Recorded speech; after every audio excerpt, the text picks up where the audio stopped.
We did everything basically Virtually. remotely. Yeah. Until we got there, which is kind of nuts.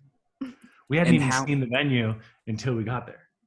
Yeah, which is so that's a little bit of a leap of faith.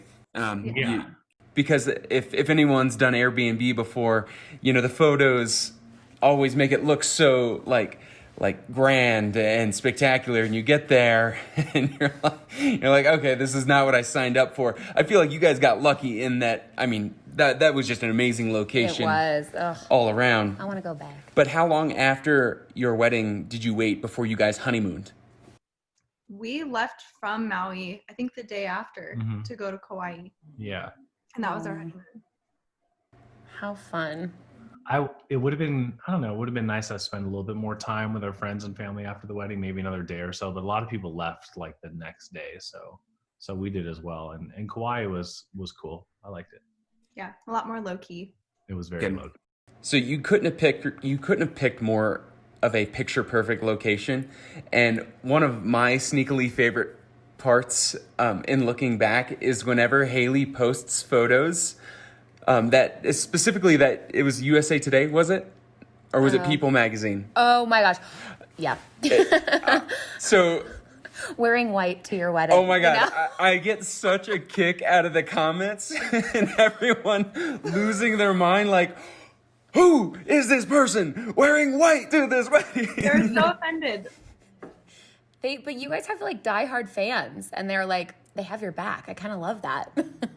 I know, it's really sweet, but at the same time, I felt like I had to come to your defense and be like, guys, it was totally okay. I loved her dress. It was perfect. I was okay. My bridesmaids wore white, so.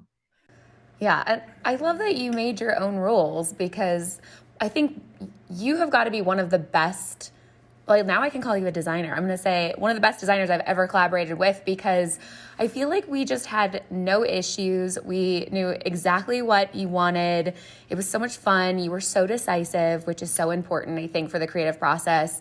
And then having a little surprise sprinkled in, and literally nobody could have even guessed you were pregnant because you rocked that dress above and beyond.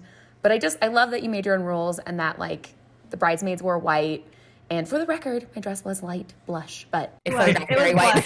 For you. And it wasn't long. It didn't look like a wedding dress to me. So You're so nice.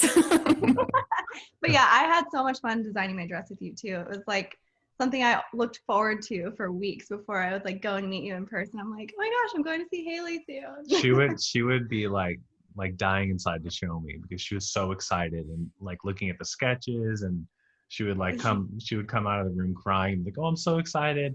And then when she got the actual dress, I remember she was trying it on in our bedroom, and I wasn't allowed to come in, obviously. But I just remember there being like you didn't glitter. know what it looked like. I just remember there being glitter everywhere, and I was like, what is happening here? He's like, so I know it's sparkly. Yeah. She who leaves a trail of glitter, you see? Literally. So I think dovetailing off of this, I feel like you guys have very thick skin.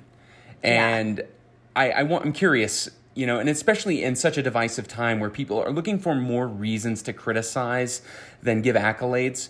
Yeah. Do you feel like you've developed even thicker skin as time has gone on, or have you always been just very self-assured, thick-skinned individuals who just really knew who they were? You want to go first? What do you want me to? I mean, I guess I can speak to why I think that I let things roll off my shoulder. I think because I grew up in a racing family, and my dad was like this, like hero in our sport. And it was really hard for me to ever achieve what he achieved in racing. So there was always like some comparison. So from a young age, I always got like, I always kind of had to deal with that criticism. So then I just kind of like decided to like not let things like that affect me. And I think that rolled into the whole Bachelor experience. Yeah. I never thought of it that way. It can be such a polarizing experience, the Bachelor experience, and then in racing as well. I'm curious your perspective on this, Lauren, because I feel like you both respectively have such like good resolve when it comes to listening to naysayers and internet trolls. Yeah, thank you for saying that, because I don't always feel that way. But I think for me, I was a little bit naive coming into it. I didn't really expect any of that. So it kind of hit me like a ton of bricks when I started encountering it, and I didn't take it well. You know, like I put on a brave face back then. I think I'm much better at dealing with it now.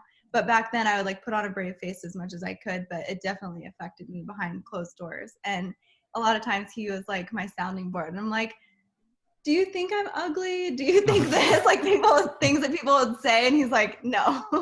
So I think like the more you see that and the more you realize that those things are more so projections of like how other people feel on the inside, you take it a lot better. So I feel like I have a lot thicker skin now. Yeah, for sure. And I have a lot more sympathy for people that come at me like that. Yeah. Yeah, you almost want to take a moment to be a little bit empathetic and say, oh my gosh, that is so offensive to me, but maybe there's something else I'm not seeing here, however they're interpreting it.